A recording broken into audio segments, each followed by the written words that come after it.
"You're just a security guard," CEO Victoria Stone shouted in front of dozens of executives as Ethan Carter quietly stepped toward the control room. The entire company was in chaos.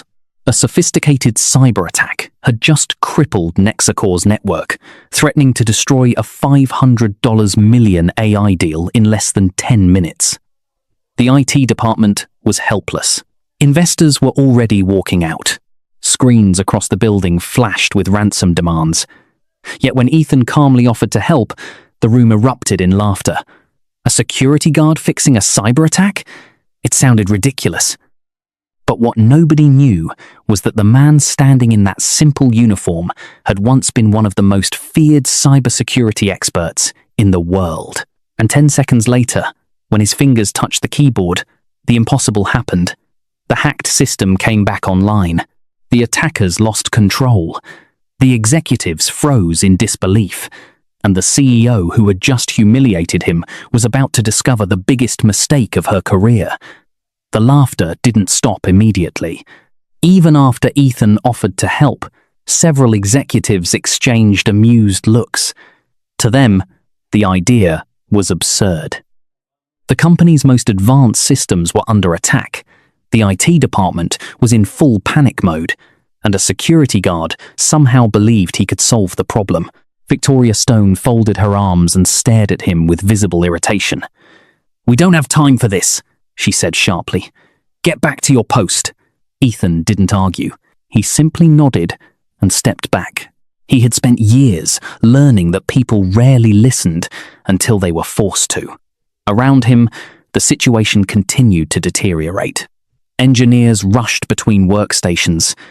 Large monitors displayed error messages that seemed to multiply every minute.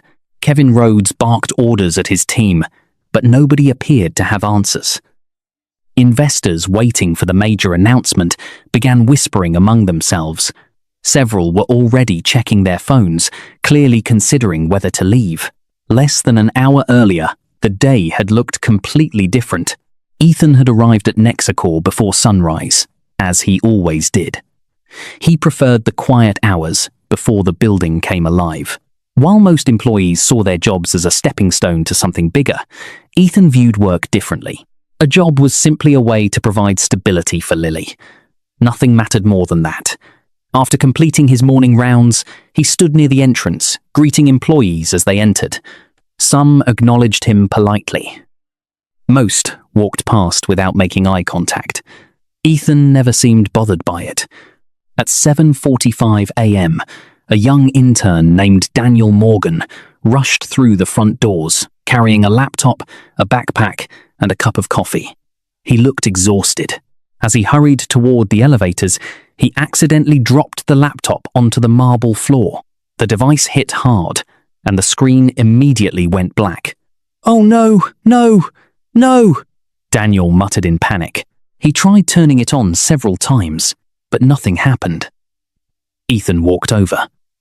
"Let me take a look." Daniel hesitated. "It's okay. I'll call IT." Ethan smiled. "Humor me." The young intern handed over the laptop.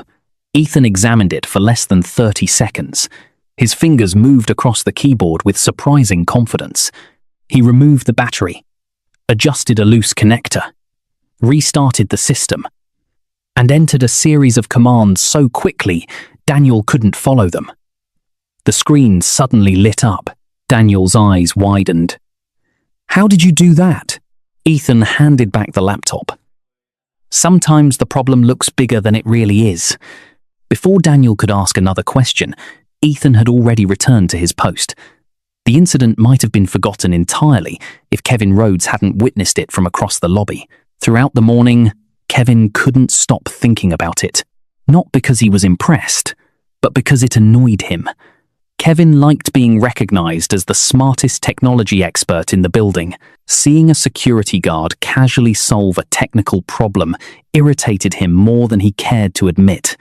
When he later mentioned the incident during a meeting, several executives laughed. "Maybe we should make him Chief Technology Officer," one joked. The room erupted with amusement. Only Marcus Reed would have reacted differently. But the company founder had been absent for weeks due to health issues. Meanwhile, Ethan spent his lunch break sitting alone outside the building.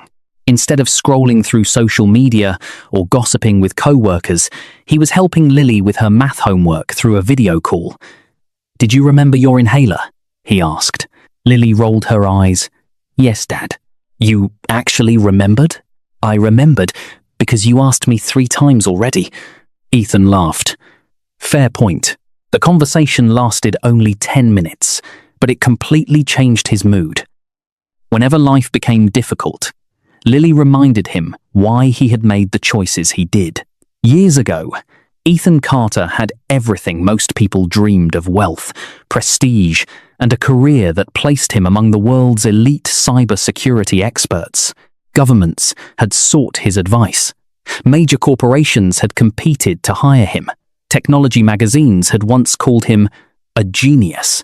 But all of that had changed after Sarah died. When his wife passed away unexpectedly, Ethan discovered that success meant very little if it cost him time with the people he loved. One by one, he walked away from the contracts, the conferences, the consulting deals, and the endless travel. Friends called him crazy. Colleagues said he was wasting his talent. Perhaps they were right. But every evening when he came home and saw Lily smiling, he never regretted his decision. What Ethan didn't know was that the life he had carefully built was about to collide with the past he thought he had left behind forever.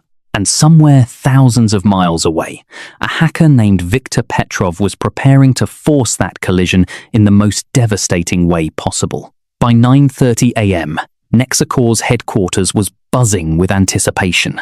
Executives moved confidently through the hallways, investors filled the conference center, and reporters prepared to cover what many believed would be one of the biggest technology announcements of the year.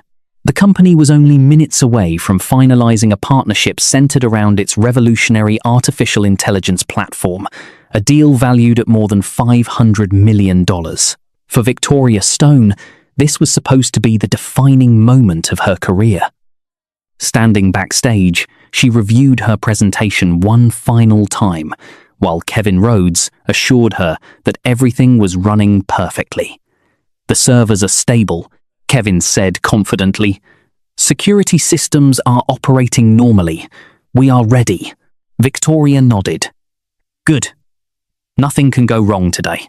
Unfortunately, something had already gone wrong. Several floors below the conference hall, inside NexaCore's primary data center, warning lights began flashing across multiple server racks. Automated security systems attempted to isolate suspicious network activity, but every response was anticipated by the attackers.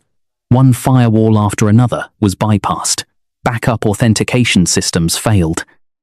Encrypted databases started disappearing from internal storage and reappearing on unknown external servers. Within seconds, the attack spread across the entire network. Then, the first screen went black.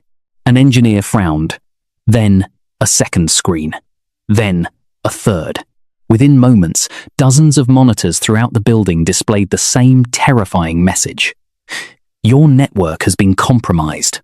All data is under our control. Pay $50 million or lose everything." Panic exploded across the IT department. What the hell is happening? Who shut down the servers? Why can't I access the backups? No response from the database cluster. Voices overlapped as confusion rapidly turned into fear. Kevin rushed into the operations room. His confidence vanished instantly. Rows of monitors displayed critical failures. Entire sections of the company's infrastructure had disappeared. The attack wasn't targeting a single system. It was targeting everything. Meanwhile, upstairs, Victoria stepped onto the stage and greeted investors with a practiced smile. "Ladies and gentlemen, thank you for joining us today." The giant presentation screen behind her suddenly flickered. The audience noticed immediately. Victoria paused. The screen went black. A second later, every monitor in the conference center shut down. Murmurs spread through the crowd. Several investors exchanged concerned looks. Victoria turned toward the technicians. "What is going on?" Nobody answered. Back in the control center, Kevin was sweating. "This isn't possible," he whispered. His team was attempting every emergency procedure they knew. Nothing worked. The hackers seemed to be several steps ahead of them. Each time an engineer tried to isolate part of the network, another section failed. Every recovery attempt made the situation worse. Then came the next nightmare. One of the analysts looked up from his workstation, his face pale. "Kevin, what?" "The AI core files are gone." The room fell silent. Kevin stared at him. "What do you mean gone?" "I mean completely gone." The analyst swallowed hard. "They've taken everything." For several seconds, nobody spoke. The AI platform represented years of research and hundreds of millions of dollars in development costs. Without it, the partnership deal would collapse. The company's valuation could lose billions overnight. Lawsuits would follow. Investors would flee. NexaCore itself might not survive. Victoria stormed into the room moments later. "What happened?" Nobody wanted to answer. Finally, Kevin spoke. "We've suffered a coordinated cyberattack." Victoria stared at him. "Fix it." "We're trying." "Then try harder." The tension inside the room became unbearable. Engineers worked frantically. Managers shouted updates. Phones rang continuously. Across financial markets, rumors of the attack had already begun spreading. NexaCore's stock price started falling. Investors who had arrived expecting celebration were now discussing damage control. For the first time in her career, Victoria felt genuine fear. Not fear of failure, fear of losing everything. Meanwhile, downstairs in the lobby, Ethan watched the chaos unfold through internal security feeds. The moment he saw the ransom message, he knew this wasn't an ordinary attack. Something about the code pattern looked familiar, very familiar. His expression changed immediately. For years, he had hoped never to encounter that signature again, because he knew exactly who used it.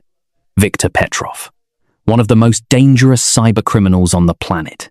A man responsible for attacks that had crippled governments, banks, and multinational corporations. Most cybersecurity experts only knew Viktor through rumors. Ethan knew him personally. Years earlier, they had faced each other in a digital battle that lasted nearly 6 months. Ethan had won. Viktor had never forgotten. And now, staring at the security monitor, Ethan felt a chill run down his spine. This attack wasn't random. It wasn't about money. It wasn't even about NexaCore. Viktor knew exactly where Ethan worked. And for the first time, Ethan began to suspect that the real target had never been the company at all. The real target was him. The realization hit Ethan like a wave of ice. Viktor Petrov wasn't the kind of man who acted without purpose. If his signature was truly behind this attack, then the situation was far worse than anyone inside NexaCore understood. Viktor didn't launch ransomware attacks for quick money. He played long games. He studied his targets for months, sometimes years. Every move was calculated. Every detail mattered. And if Viktor knew Ethan was here, then today's disaster might have been designed from the very beginning to force him out of hiding. For the first time in years, Ethan felt the familiar weight of his former life pressing against his shoulders. Upstairs, the crisis was accelerating. The hackers had gained deeper access to NexaCore's infrastructure. Backup servers were failing one after another. Encrypted archives were being deleted. Internal communications became unreliable. Entire departments lost access to their systems. The countdown on the ransom screen appeared.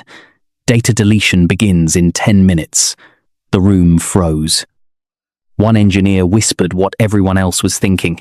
"We can't stop this." Kevin immediately snapped back. "Keep working!" But even he no longer sounded confident.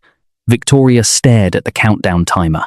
10 minutes, years of work, Hundreds of jobs, a $500 million partnership. Everything was slipping away. And nobody had a solution. Downstairs, Ethan made a decision. He couldn't keep watching.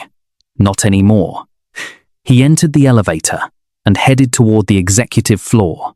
The moment he stepped into the operations center, dozens of eyes turned toward him. Some employees looked annoyed. Others looked confused. Nobody understood why a security guard had entered one of the most restricted areas in the building. Ethan calmly approached the main control station. "I know who's behind this attack." Several people stopped typing. Kevin turned slowly. "What?" "I know the attacker."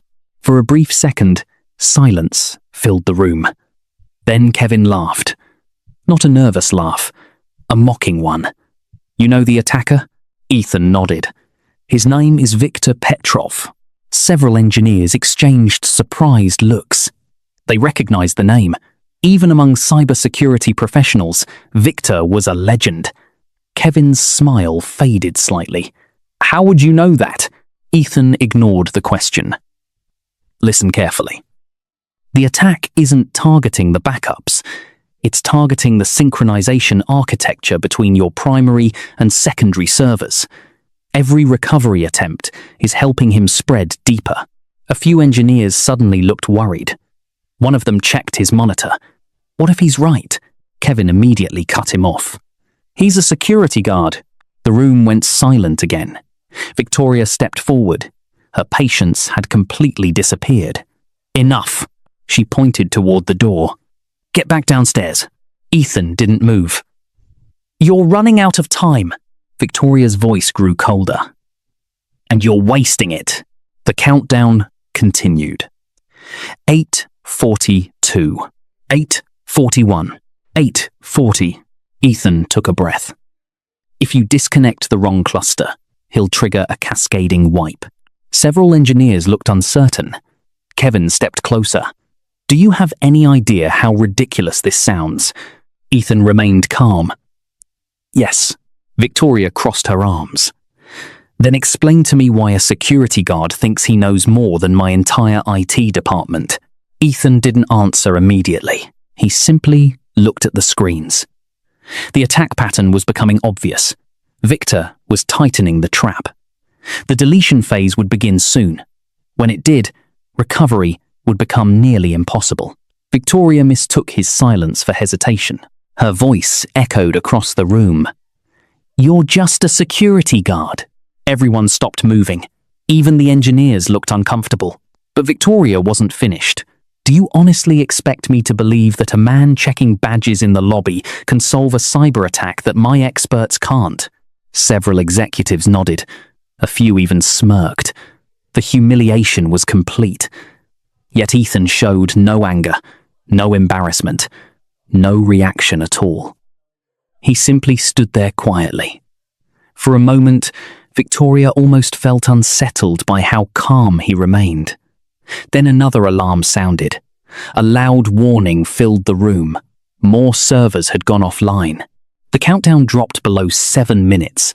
Panic returned instantly. Engineers rushed between workstations. Managers shouted updates. Investors were now leaving the building. The stock price continued collapsing. The company was bleeding millions of dollars every minute. Kevin attempted another recovery sequence. The result was immediate disaster. 3 additional server clusters disappeared. Several engineers gasped. One analyst stood up. "Oh my God, what happened?" The analyst pointed at his monitor. "The backup network is gone." Kevin's face turned white. That was the moment everything changed. For the first time since the attack began, nobody had an answer. Nobody had a plan. Nobody even pretended to know what to do next. The room fell into hopeless silence. The countdown continued. 5:12, 5:11, 5:10. Victoria stared at the screen, then at Kevin, then back at the screen. Her confidence was gone. Her anger was gone. All that remained was fear. Slowly, She turned toward Ethan. The security guard was still standing exactly where she had left him, calm, patient, watching, waiting. As if he had already seen this outcome coming, the room held its breath. Finally, Victoria spoke. Her voice was quieter now. "What would you do?" For the first time since entering the room, Ethan stepped forward. His eyes locked onto the countdown timer, then onto the rows of compromised servers, then onto the terrified faces surrounding him. When he finally answered, his voice was steady. First, he pointed toward the primary network console. "Everyone needs to stop touching the system." Nobody moved. Nobody argued. And for the first time that day, the most powerful people in NexaCore found themselves waiting for instructions from the man they had spent years overlooking. The room was dying. Not literally, but financially, professionally, and reputationally, NexaCore was bleeding to death. Every screen displayed the same nightmare. Data deletion in progress. Investors were leaving. The company's stock price was collapsing. Engineers were exhausted, and the countdown clock continued moving toward disaster. Victoria Stone stood frozen. For the first time in her career, she had no answers. For the first time in years, nobody was listening to her, because everyone was staring at the same person. The security guard, Ethan Carter. Only minutes earlier, she had humiliated him in front of the entire room. Now he was the company's last hope. Victoria swallowed her pride. "What do you need?" The room turned silent. Ethan looked at the screens, then at the terrified engineers, then at the timer. Finally he spoke. "Everyone away from the keyboards." Nobody moved. Kevin frowned. "What?" Ethan's voice remained calm. "Every command you're running is helping the attacker." Several engineers immediately stopped typing. Kevin's face darkened. "That's ridiculous." Ethan walked toward the largest monitor. Without touching anything, he pointed at a section of the network map. "Every time you activate recovery mode, the malware duplicates itself." Another engineer checked his screen. A few seconds later, his eyes widened. "Wait." He quickly compared the logs. His expression changed instantly. "He's right." The room froze. Kevin grabbed the mouse. "No, that's impossible." The engineer shook his head. "No. Look." One by one, others began checking. The conclusion was unavoidable. For nearly an hour, NexaCore's own IT department had been helping the attack spread deeper into the system. A wave of panic swept through the room. Victoria slowly looked toward Ethan. For the first time, she wasn't looking at a security guard. She was looking at someone who understood the battlefield better than anyone else. "Can you stop it?" Ethan glanced at the timer. 3:47. Maybe. That single word terrified everyone, because it was the first honest answer anyone had given all day. Victoria stepped aside. "Do whatever you need." Ethan nodded. Then he walked toward the main command console, the same console reserved for senior cybersecurity engineers. The same console nobody had allowed him to touch 10 minutes earlier. Now, dozens of executives watched as a security guard sat down in the most important chair in the building. Kevin clenched his jaw. "This is insane." Nobody responded.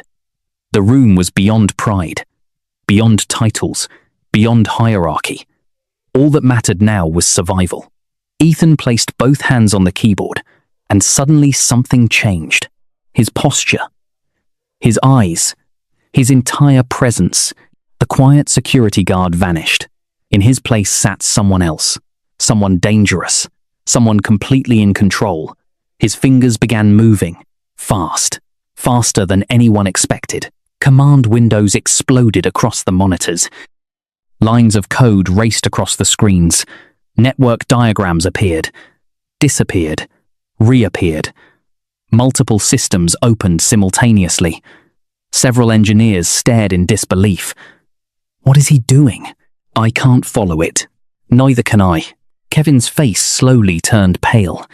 He recognized some of the tools. Tools almost nobody in the industry knew existed. Tools developed for elite government operations. Tools he had only heard about in rumors. The room grew quieter with every passing second. Meanwhile, Ethan was no longer looking at individual servers. He was looking at the entire attack, the entire battlefield, and then he saw it. The hidden doorway, the one thing Victor believed nobody would find, a microscopic flaw buried inside the malware architecture, a back door designed for emergency extraction. Victor had hidden it beneath 7 layers of encryption. To everyone else, it was invisible. To Ethan, it stood out like a spotlight. A faint smile appeared. For the first time all day. "I found you." Nobody understood what he meant. But across the world, thousands of miles away, Viktor Petrov suddenly stopped typing. His monitors flashed. A warning appeared. UN-authorized trace detected. Victor sat upright. His heart skipped a beat. No. Someone was tracing him, not fighting the malware, not repairing the servers, tracing him. That should have been impossible. Nobody alive understood this attack framework well enough to do that. Nobody. Except, his eyes widened. No way. Back at NexaCore, Ethan entered a final command. Suddenly, every screen in the room changed. The infected systems separated from the clean systems. The malware lost access to critical infrastructure. For the first time since the attack began, the network stopped collapsing. The countdown froze. The room gasped. One engineer looked at his monitor, then another, then another. Server after server began reconnecting. Red warning lights turned yellow. Yellow turned green. Databases came back online. Communication systems recovered. Encrypted files reappeared. The AI platform returned. Everything happened so quickly that nobody could process it. Victoria stared at the screens. The investors stared at the screens. Even Kevin stared at the screens. Nobody blinked. Within seconds, the impossible had happened. The attack was dying. Not slowing down. Dying. The predator had become the prey. And then the final message appeared. Not from the hackers, from Ethan. A single line of text filled the central display. Trace. Complete. Target. Located. The room exploded into stunned silence. Several engineers actually stood up from their chairs. One investor whispered, "Did he just locate the hacker?" Another replied, "No," but the look on his face said otherwise. Victoria slowly turned toward Ethan, the man she had called just a security guard, the man she had publicly humiliated, the man who had saved a $500 million company in less than 10 minutes. Her voice trembled. "Who are you?" The room waited. Ethan slowly stood up. His eyes remained fixed on the monitor displaying Victor's location. Then he answered. Not proudly, not arrogantly, simply as a matter of fact. 5 years ago, Viktor Petrov disappeared after losing a cyber war to one person. Nobody spoke. Nobody breathed. Ethan looked toward the shocked faces surrounding him. Then he finished the sentence. I was that person. And for the first time that day, the most powerful people in NexaCore realized they had never been looking at a security guard at all. Victoria felt the blood drain from her face. The room remained completely silent. Only minutes ago, she had publicly humiliated Ethan in front of executives, engineers, and investors. She had called him just a security guard. She had laughed at the idea that he could help. Now, the same man stood before her after accomplishing what an entire cybersecurity department had failed to do. No one laughed anymore. No one even spoke. Across the operations center, monitors continued updating one after another. Network restored. Database recovery complete. AI systems secured. Threat eliminated. Every new green notification felt almost unreal. Several engineers checked the systems again and again, unable to believe the results. The company that had been only minutes away from disaster was now fully operational. Then, the room erupted. Applause filled the operations center. Engineers stood from their chairs. Managers exchanged looks of disbelief. Even some of the investors who had been preparing to leave began clapping. The atmosphere had completely transformed. Moments earlier, people had been expecting the collapse of a $500 million deal. Now, they were witnessing a miracle. Victoria slowly walked toward Ethan. For the first time that day, there was no arrogance in her eyes. Only respect, and perhaps a little embarrassment. "I owe you an apology," she said quietly. Ethan simply nodded. He wasn't interested in making her feel worse. He wasn't interested in proving a point. The crisis was over, and that was enough for him. Nearby, Kevin Rhodes remained frozen beside his workstation. The confidence he had carried all morning was gone. For the first time, he realized just how badly he had misjudged the quiet man standing in front of him. Meanwhile, security agencies were already receiving the trace data Ethan had recovered.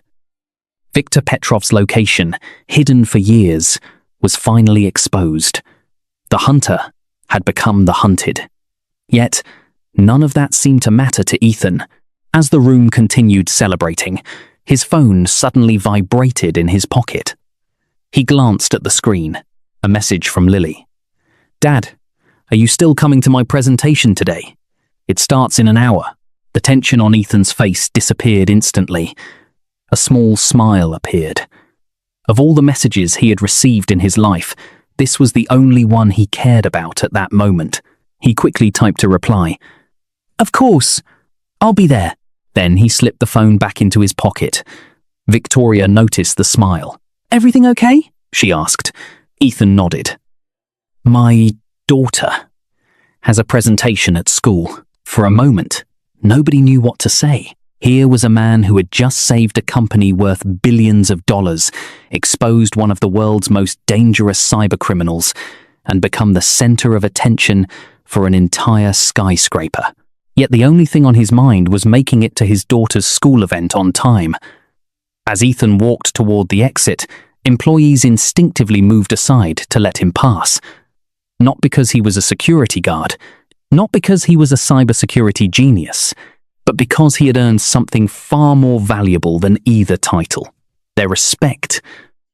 And as the elevator doors closed behind him, the people of NexaCore finally understood a lesson they would never forget. Never judge a person's worth by the uniform they wear. Sometimes the quietest person in the room is the one capable of changing everything. As Ethan Carter drove toward Lily's school that afternoon, the city moved around him exactly as it had that morning. The traffic was the same. The buildings were the same. The world looked unchanged. Yet everything was different. Back at NexaCore, executives were still talking about the security guard who had saved a $500 million company. Engineers were analyzing the impossible recovery. Investors were calling it one of the most remarkable turnarounds they had ever witnessed. But Ethan wasn't thinking about any of that. He wasn't thinking about the applause. He wasn't thinking about the praise. And he certainly wasn't thinking about the titles and opportunities that would soon be offered to him, because success had stopped meaning those things a long time ago. As he arrived at the school auditorium, he spotted Lily standing nervously near the stage. The moment she saw her father enter, her face lit up with the brightest smile in the room. At that moment, Ethan knew exactly where he belonged. Not in a boardroom, not in the spotlight, not behind a title, but right there, supporting the person who mattered most. Sometimes the world teaches us to measure people by their job titles, their bank accounts, or the clothes they wear. But the truth is, you never know what battles someone has fought, what sacrifices they have made, or what greatness they may be hiding beneath the surface. The next time you meet someone, remember Ethan Carter, because the person standing quietly in the corner may not be just, but a security guard. They may be the one who saves the day when everyone else fails. And sometimes, The greatest heroes are the ones nobody notices until it's too late. If you enjoyed this story, don't forget to like, subscribe, and join us for more inspiring stories of courage, humility, and unexpected heroes. Until next time, thank you for watching. Thank you for watching my video.